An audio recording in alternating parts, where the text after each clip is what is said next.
Hi. So let's start. Yep. Let's say welcome to this Open Security Summit session where we have Timo, a long-time participant, and Prakarsh also participating here amazingly, and they're going to be talking about DevSecOps maturity model. So over to you, guys. Oh, sorry. Sorry. It is DevSecOps, right? Or is this? Yeah, it's DevSecOps maturity model. Sorry, I flipped for a second. Off you go. Cool. Great. Hey everyone, so I am Prakarsh Gupta and I'll be walking you through the DSOM updates, and we'll also talk about the new features as well as the outlook of our DSOM. We have Prakarsh Gupta as well as Timo Pagel for this whole presentation. So before we begin, let me just give you a brief introduction about myself. I have been working on DSOM for the past 3 to 4 months as part of my Google Summer of Code contributions. Apart from this, I am also a software engineer at Expedia Group. Well, about Timo Pagel, I think you already know he's a well-known speaker at OSS, so we can move on.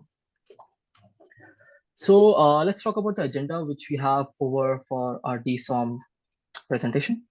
We'll start with the new features from Google Summer of Code, which is going to be covered by Prakarsh, which is me. And then we have new features apart from Google Summer of Code, as well as the outlook of our DSOM, which is going to be covered by Timo. So let's start with our new features from Google Summer of Code. So on the first list, we have activity tag filter. Now, before explaining to you the slide, let me just give you a brief demo about it. So this is our newly revamped DSOM. And as you can see here, we have a sub-dimension filter, which was previously present, and which used to have deletable chips before. So you can see we have refreshed this chipset. We have now toggle switches, which can be turned on and off depending on the user choice. And we have now included a tag section under our activity. So as you can see inside our matrix, we have process as a tag for an activity. We have artifacts, we have components. We also have none for different components for different activities. Now here you can see that we have now integrated an activity tag filter, which is dependent on these tags which we have now defined.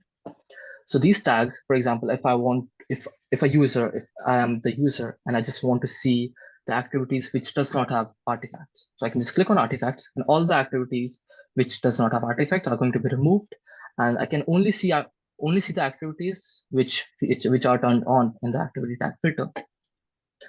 Now, having all these strips can be a cumbersome approach, so we have also added a reset button so that user can directly see the default view of the matrix.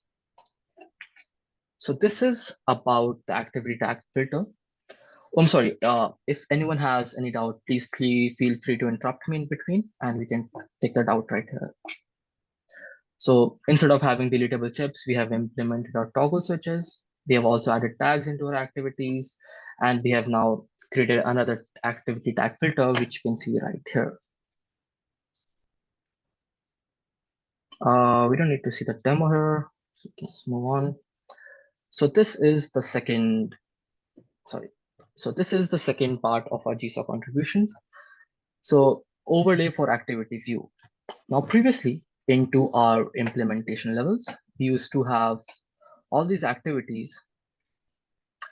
We used to have all these activities, and when the user wanted to know about the activity and they used to click on it, a different page used to open up right here, which used to kind of break the user workflow.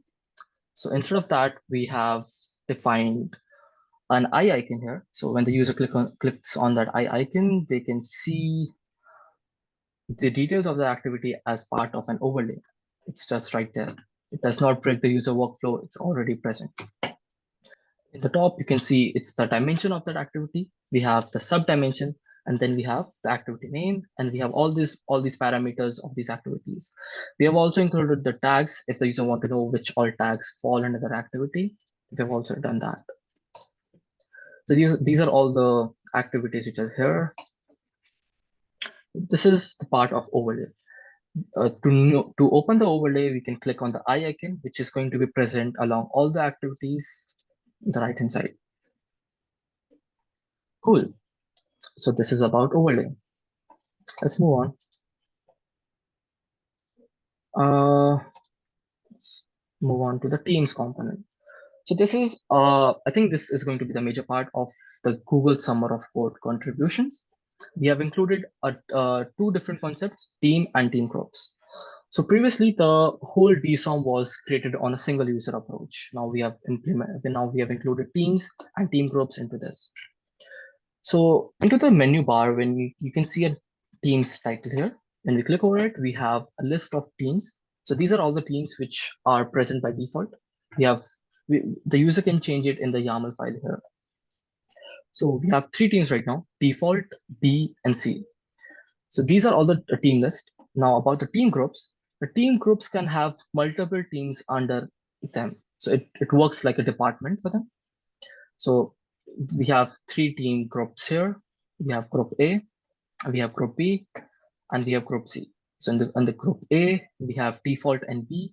In the group B, we have team B and team C. And then in the group C, we have team default and team C. So this is teams component. I'm going to show you what this actually makes sense. Why I don't think that without even having to be able to utilize teams, it is going to make any sense. So this is the part, team-based assessment. Now, when we go over to the implementation levels, we have multiple teams here. We have, on the right-hand side, you can see team filter here, default, PNC. And for all the activities, we can define which all teams have to complete that particular task. So for example, if I open up in the level 1 of build, we have this defined build process activity. Now this particular activity needs to be completed by all the teams A and teams A, B, and C. Now only team C has completed it. So this particular cell has been colored 33%, which is 1 by 3. So for example, if a team B decides to complete the particular task, they can click on it and the color is going to depend on that. Now we have default B and C as a team filter. So for example, if I only want to see the progress of B and C. So this is the second part of our team-based assessment. We have included team filters into our implementation levels. So now if the user wants to see the progress of only team B and team C, they can easily see that by deselecting default. So if I just now only team B and C, the progress of team B and C is visible here. If I deselect this, if I deselect B and C, it is going to get colorless. And even if I select A, it's not going to make any difference because we are only viewing the progress of team B and team C. Now this is the team filter. Now we also introduce team groups here in the teams component. So what team group means is we can pre-select different teams here. So for example, we have default and B in the group A. If I want to see the progress of B and C, I can go for group B. And similarly for group C, we have default and C. So now these groups can be predefined by the user depending on what is the size of their department, what all members are working on under them. So it makes it very easier for the user to see the progress of particular departments rather than seeing the progress as a whole of the company. In the team-based assessment, you can see that for every activity, we have multiple teams, team A, B, and C. We have all the checkboxes. The user can click on these checkboxes to mark that this particular team has completed this particular task. We have and as I discussed, we have integrated team filter as well as team group filter into this. So this marks the information about team-based assessment. If anyone has any doubts under it, we can discuss it right here. Else we can move on to the new features apart from GSOC. Timo, would you like to take the stage? Give me a second to do so. Maybe you can stop. Oh no, I can take over. So now you should see my screen. And I go on. I will quickly present new features which we have in addition to the features from Prakarsh, and afterwards we will have an outlook. That outlook will be a bit longer because I will tell you the architecture of Metrica, and afterwards we will hear about enhancing vulnerability management. Yeah, so actually, Denise last year requested that we have IDs for the activities in the DevSecOps maturity model to be able to reference to these IDs, and that is now implemented. What is missing is that it's part of the UL. In the UL, it's still the name of an activity which you could implement. Yeah, but that will come one day. We have also other model changes. For example, a big break is that we move from 4 levels to 5 levels. We have new ISO 2001 mappings, and we have a fix of spelling errors. Now I would like to move on to Metrica. So a problem which I often see is that assessments are done from time to time, maybe once in a year, maybe only every 2 years. And as a product team, I want fast feedback. So I get the feedback, I haven't implemented something, and when I implement it, I want to see the changes reflected in the maturity model. And that is so far very, very hard to reach. And I saw that in a lot of organizations that I think that will enhance security contributions. Because when the next audit is next year, so that's far away until it's there, and then it's there, and then yeah, there's not enough time to fix something. So I think it's very good when you did something, you get the fast feedback like you want to have in DevOps. I have 2 steps. One is to have manual assessments which you can place in YAMLs, and then in addition to automate the collection from different sources. Here we see an overview of the architecture. You see on the bottom are YAMLs, so you have activities which where you can fill out as a product owner, I did this activity, or as a team member, I did this activity for this application, for example. We can, for example, have threat modelings performed. So we document in the YAML, we have performed the threat modeling for that and that application. And then Metrica can process that and show it in the Grafana dashboard. And if you want, you can also send out alerts. For example, if your threshold is 2 threat modelings in a year, but there's only 1 for a specific application, then you can send out an alert with the Grafana tools. All I'm telling you right now is just the draft, so everything can be changed. We're in the design phase, so in case you recognize something where you say that I would do different, please tell me. So right now, it's very easy to change everything, but we will actually start next week to code. Yeah, right now is the time to give feedback. And the alternative to YAMLs, you know, YAMLs for threat modeling feels a bit like extra work, because what you do in the threat modeling normally is to document it. You document in Confluence parts of the threat modeling, the diagram, for example. So there is the source which you can ask, is this threat modeling performed per very specific team? In case you do it in a structured way, for example, you have a header where you say team members, and you have a header where you say for which application ID or deployment ID, or whatever IDs you use to identify your applications. And when you have it in a bit structured format, you can ask Confluence or any other wiki, is there a threat modeling documented already? And then the collector can pick it up through the API in terms of Confluence, and then you can check thresholds again and put it in Grafana security dashboards. So that is the main idea here. I don't see any questions. Let me see if I can open the chat so that I can. Yeah, so far, no questions. So I will now dig a bit deeper so you get a better understanding of it.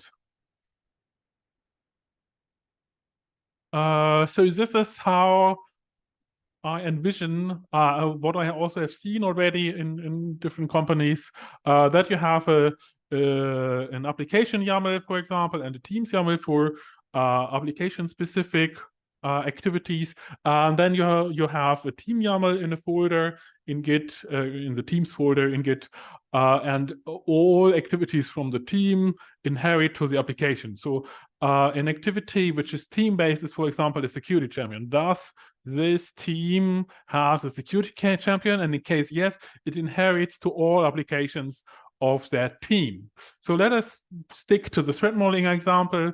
So the product owner right now changes the application. YAML adds threat modeling, adds a link to the threat modeling in this case, because it's currently not automated.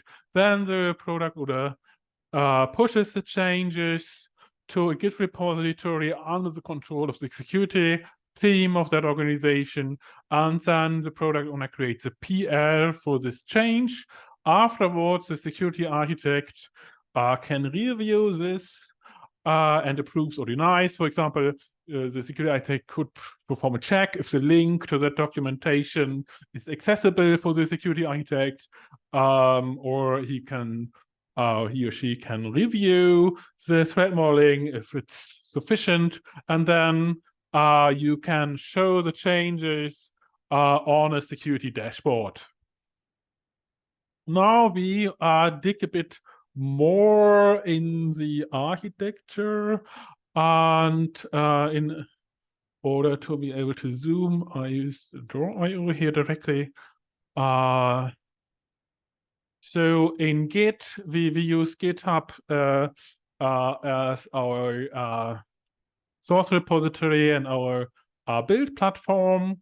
And in GitHub, we let us start in the middle here.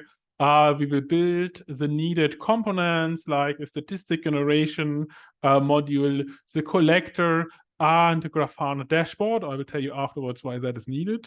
And then in addition to the GitHub COM, we have the organizational space that is all this here in the middle, where the organization might want to override the default activities or the maturity model definition, which activities are, 1 second, I need to go back. It all happens here in this right part, what I said so far. You define the activities for your maturity model, and on the left, you see what activities has been implemented by the teams for which application. Then you combine these data, and then you can check thresholds. As an alternative to the YAMLs, we can also use the collector. One example might be your security vulnerability scanners, which you might utilize. And there, for example, you use contrast security, checkmarks, Veracode, the defect dojo, whatever you use. From that, we can grab the mean time to resolve, for example, and then we can later show it in the dashboard here. As I said, we think about here on the right to utilize Grafana. A problem with Grafana, which I see, is that we would need to create a Grafana default dashboard, which will not fit to the thresholds which you have defined here beforehand. So we thought about how can we utilize that, and so far the idea is to use templating. So we have here a Grafana dashboard application which we use to create in the end Grafana dashboards out of the data we have defined here in the for the activities, and then we can populate this dashboard to Grafana. In addition, when we have a data point, so whenever something changes might be the collector picks up daily the mean time to response from the teams, or we have a change here in the in one of the activities. For example, I performed the threat modeling, so there will be a new date for threat modeling. Then we push through Prometheus push gateway these metric data, so we have a new time point in the time series database, and then we can utilize this data from Grafana. In addition, when we have the definition of thresholds already here, we can also more easily export data at this point in time. So we can, for example, use a transformation to be able to show the activities which we have performed also in the DevSecOps maturity model per team.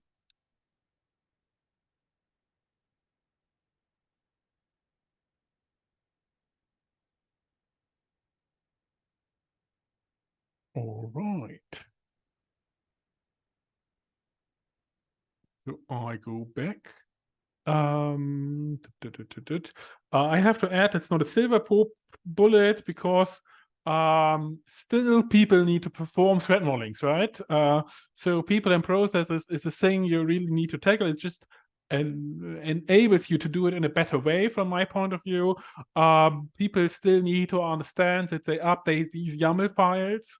Otherwise they will get alerts, for example.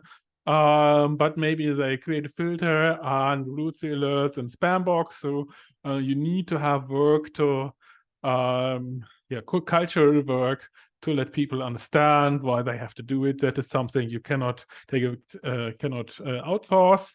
But I think it's really helpful to enhance your culture. It's still a draft. It's done when it's done. Currently, we think it will be done by the end of this year. Please contact us in Slack in the DSOM channel or contact us via GitHub issues. Maybe I should show here that there is a Git repository for it.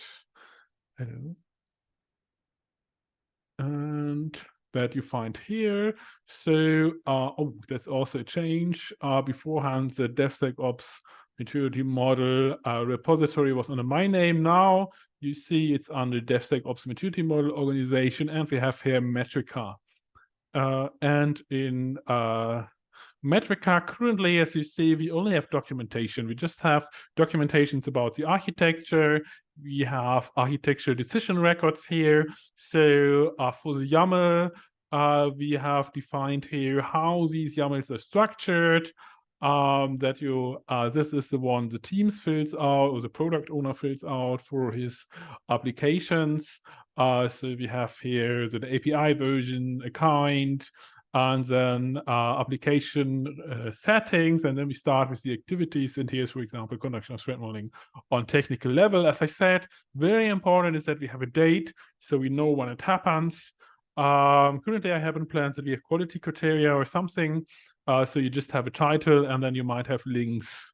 Later, as I said, it would be very good to automate this, because in case you just have a small structure how to document a threat model, you can grab that information. And then you have other activities here, like data privacy requirements. It's just a read confirmation, or that there is source control protection enabled. This is something currently we plan to have it first in YAML files, but later, obviously, you can go to your version control system platform like GitHub, utilize the API and check the configuration of all your repositories. So the teams don't have to do that manually in here, but this kind of checklist is the start, and then we enhance it to automate it more and more.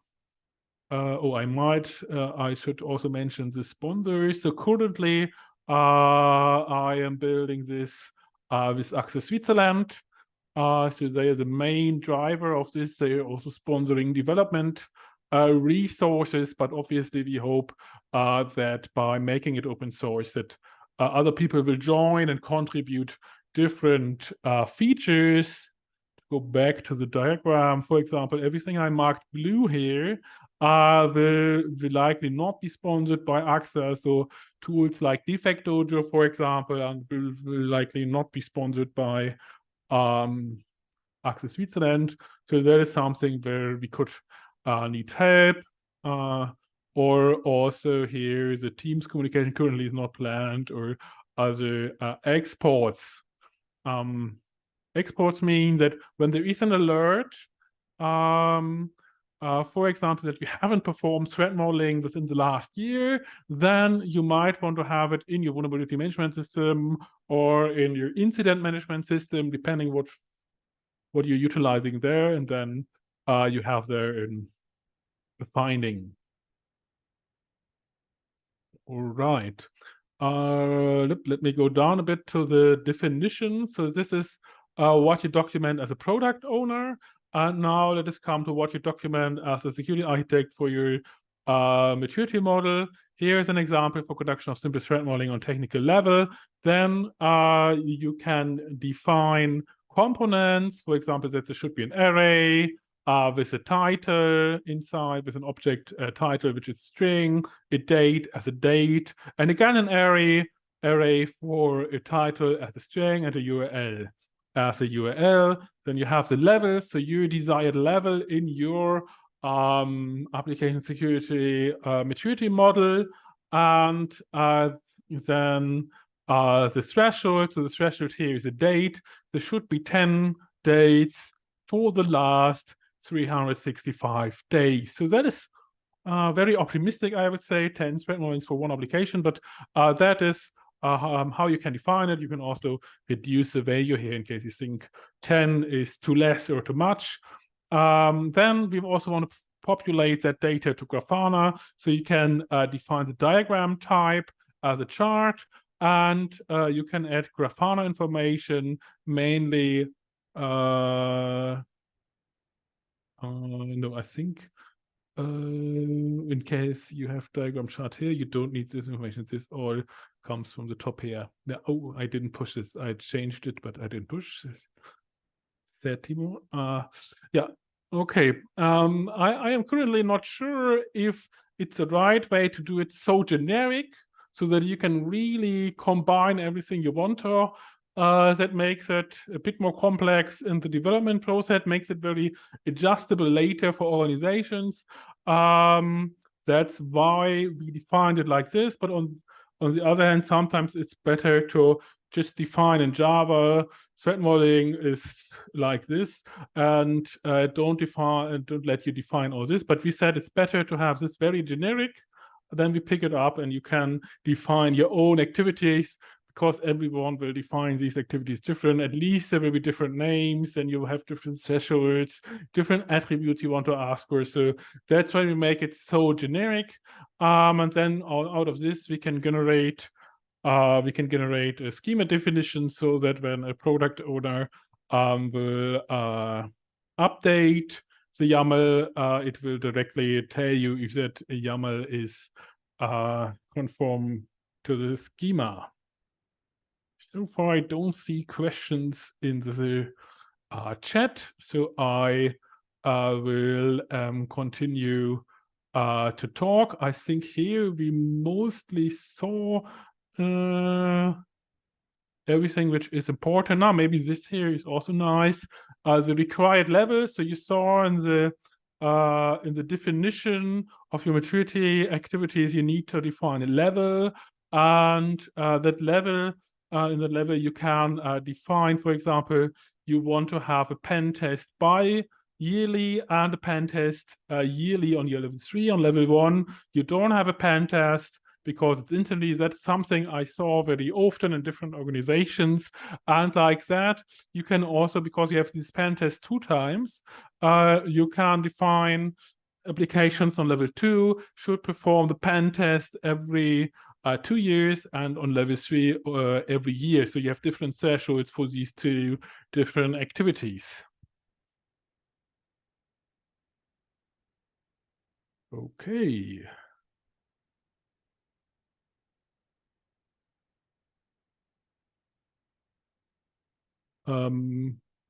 Yeah, we thought a lot about what should be the dashboard.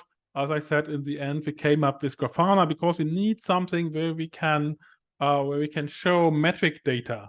And we thought about creating our own dashboard, using DSIM as a dashboard, or using Grafana. And Grafana is currently the best option, I would say. But with the extension that here we can also transform the data which we have here and add it to our maturity, to our DevSecOps maturity model.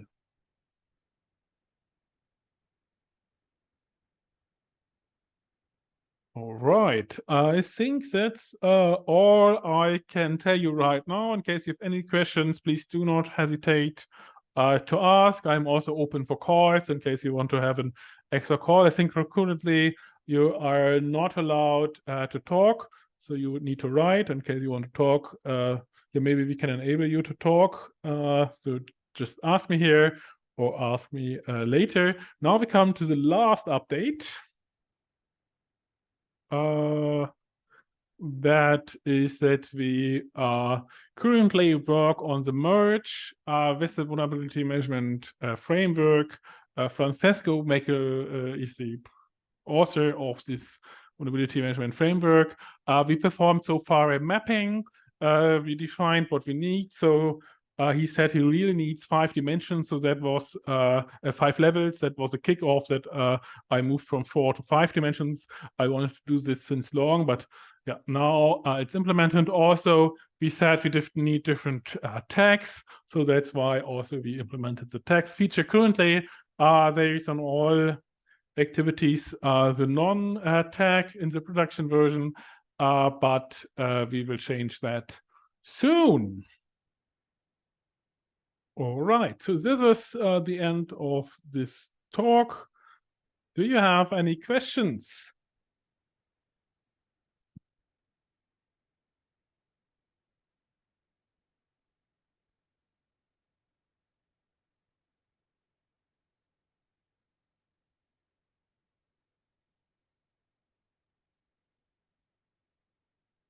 One addition maybe, Denise in the start asked me about how can we make it more accessible, that people can ask, I have this problem, and see the answer, for example, from the DevSecOps maturity model without the need to go through all the different activities. I'm working here together with Spiros, with the OpenCRE project, which from my understanding means they will grab the data from the YAMLs or from the application, and then they have an AI where you can ask questions and it will point you to the different OWASP projects. And one project, I think in the future, will be the DevSecOps maturity model. Oh, we have a question here. First question. These are model changes from 4 to 5 levels and some other additions. Do you expect changes to the model from time to time? So these hard changes I don't expect often. From 4 to 5 levels, that will not happen. I assume currently that won't happen in the next 2 years. That was just because we had too many activities. In case we now get an activity boom and we get, let's say, 50 new activities, we will have to think about more levels, but I don't see that currently that we will get a lot more activities, that we need more levels. You need more levels when you have too many activities in one, let me open it so I can show it, in one subdimension and level. So you can see it better when I show it. So when you have, let me find something where we have a lot here, for example. So in infrastructure hardening, we have here a lot of activities. So the maturity model is there to guide you what you have to do as the next step. But here, this feels already like a bit too much here. This is only here so much because I have to not only relate all the activities in this subdimension, I also have to take a look, what do you do in all the other subdimensions? And then I have to place it according to that and not according only to this subdimension. That's why it's why you have so many activities here. And now you have to choose again, right? What do I do first of all of this? Why the objective of the model is to give you a guideline. That's why we now have 5, but you see still this one here has a bit too much, but all the others are looking fine, right? So there it's acceptable, only this has too much. So I don't expect so big changes in the future. Do you have more questions?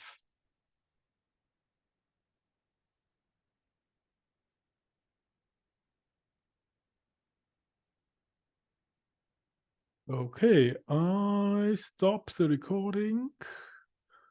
At least I hope I can do that.